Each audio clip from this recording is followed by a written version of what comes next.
देश में लोकसभा चुनाव संपन्न हो चुके हैं, जहां देश की जनता ने एनडीए को बहुमत देते हुए एक बार फिर सरकार बनाने का जनादेश दिया है। तो वहीं अब मध्य प्रदेश के साथ साथ इंदौर में बीजेपी के प्रदर्शन को लेकर सियासत शुरू हो गई है। देखिए, भारतीय जनता पार्टी का एकमात्र एजेंडा विकास था, जनहित था और मोदी जी की गारंटी थी। प्रदेश के लोगों ने इस पे विश्वास किया और भारतीय जनता पार्टी को अटूट प्यार और विश्वास वोट के रूप में दिया। तो भारतीय जनता पार्टी जनता के विश्वास से विश्वासघात नहीं करते हुए अपने कहे हुए वादे को पूरा करेगी और प्रदेश को विकसित प्रदेश बना के संकल्प को पूरा करेगी। देखो, भारतीय जनता पार्टी ऑर्गेनाइजेशन पे आधारित संगठन है। मतलब कार्यकर्ता और ऑर्गेनाइजेशन, इन दोनों के आधार पे ही चुनाव शुरू से लड़ते हैं। भारतीय जनता पार्टी सरकार में होती है तो कार्यकर्ता को आराम करने के लिए नहीं छोड़ती है। किसी न किसी रूप में कार्यकर्ता भारतीय जनता पार्टी का घर घर द्वार द्वार और जन जन तक मिलता रहता है, काम करता रहता है। तो ये भारतीय जनता पार्टी के स्वभाव की चीज है और इसका परिणाम ये हुआ कि हम 59% वोट प्राप्त करके मध्य प्रदेश में एकमात्र विनर रहे हम भारतीय जनता पार्टी के। कांग्रेस बिना संगठन की पार्टी रही।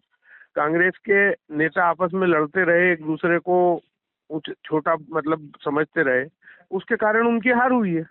नहीं, नोटा की बात से मैं शुरू करता हूँ। इंदौर की शानदार जनता ने तमाचा मारा है भारतीय जनता पार्टी के मुंह पे कि लोकतंत्र के प्रहरी बनने का दावा करने वाले लोग लोकतंत्र की हत्या करने पे लगे हैं। उन लोगों को एक तमाचा है, 2.25-2.5 लाख वोट, ये भारत का इतिहास बन गया है ये।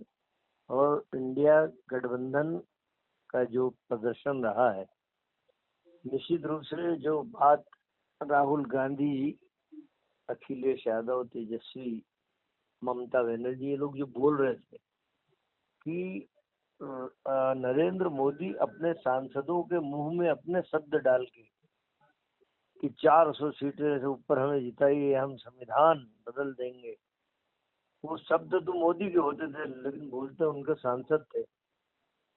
वो बात राहुल गांधी और इन सारे विपक्ष के नेताओं ने जब उस किताब को, उस पवित्र ग्रंथ को जो संविधान है, जब लोगों के सामने रखा कि ये यदि इस तरह मोदी और भारतीय जनता पार्टी फिर आ गई 400 के पार करके, तो समझ लो कि इस देश का लोकतंत्र जीवित नहीं रहेगा, संविधान खत्म कर दिया जाएगा। वो चीज जो संविधान के प्रति इनकी अश्रद्धा है बीजेपी वालों, वो आम जनता ने कांग्रेस और विपक्ष के साथ मिलकर रोका है। ये बड़ी उपलब्धि है। हार जीत अलग चीज है, पर ये बड़ी उपलब्धि है कि जनता ने उस मर्म को समझा कि नहीं, ये जिस तरह की राजनीति का परिदृश्य भारतीय जनता पार्टी ने भारत में खड़ा किया है, ये मर्यादित नहीं है, ये स्वस्थ लोकतंत्र के लिए हानिकारक है। ये चुनाव कोई एक राज्य का चुनाव नहीं था, एक स्टेट का चुनाव नहीं, ये संपूर्ण देश की सरकार चुनने का चुनाव था। और उसमें पूरे भारत में हमने प्रदर्शन अच्छा किया।